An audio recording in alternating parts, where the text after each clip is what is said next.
All right, now we are going to start adding new gigs, and you always start at the gigs main page. Now this is your list of all your gigs, and I'm just going to give you a quick overview of how this page works.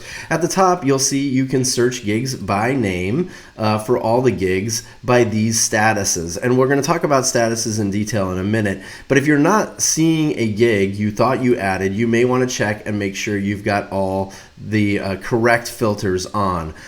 You can change whether you want to see the oldest or newest first, and this stuff will help once you've got tons of gigs in there. But if you're not seeing a gig, that's where you want to start. I'm going to actually start with upcoming gigs, and you should see none if you've only added your historic gig. And I'm just going to use inquiry, hold, and confirmed. It doesn't matter what's on here when you're adding a new gig, but that's the key piece. So we're going to add a new gig. You see, I've just got a new gig inquiry that's come in. This is how they come in a lot for me via email. So imagine you've got a new gig that's just come in as an inquiry. I usually cut and paste this stuff, so I copy it. Sorry, not cut and paste, copy it, and I go back to the gigs dashboard, and you're just going to hit the plus sign and add a new gig. Now last time we checked the historic gig box. We are not going to do that this time. I'm going to paste the notes into the notes section, so I have it right in front of me, and it's called Big Conference Event, so I'm going to put the big name in there.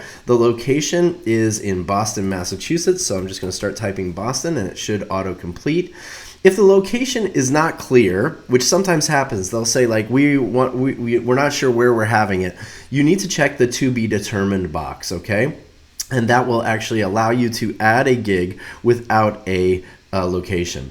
The start date is going to be September 18th, so it's 2019. I'm going to go to September. I'm going to hit 18th, and it'll default to a one-day event, which it is, September 18th to 2019. And I'm going to put it in as a hold. Now, these are important to understand. So let me just go through the statuses of each gig very quickly. An inquiry is a gig that has no date for it yet, or is an outbound lead. So let's say you're approaching someone and they're not actually putting a date on hold because they don't have a date, or you haven't actually interacted with them to put the date on hold. A hold is a specific date that you're actually going to hold in the calendar in gigs for that person, which is what this gig is, by the way. So I'm going to actually change that to hold.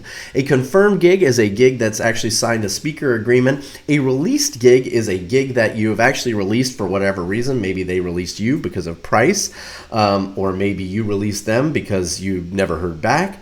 A completed gig is a gig that you have finished, and a blackout date is a date that you are not available for whatever reason. So we're gonna stick with hold, and the honorarium I put in when I start is the fee that I would generally ask for this year or this time. So my fee right now is $18,000, so that's what I'm going to enter. Now immediately it will check your availability, and when you get started, you're always going to be available.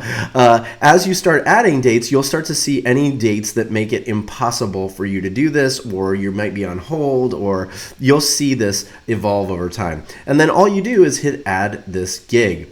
Now what happens here is it actually is saving the gig, but it's also adding it to the calendar on Google Calendars that you've created. So let it do its magic. It'll close the page and it'll take you right to the gig details page. Big conference event, September 18th through the 19th in Boston, Massachusetts.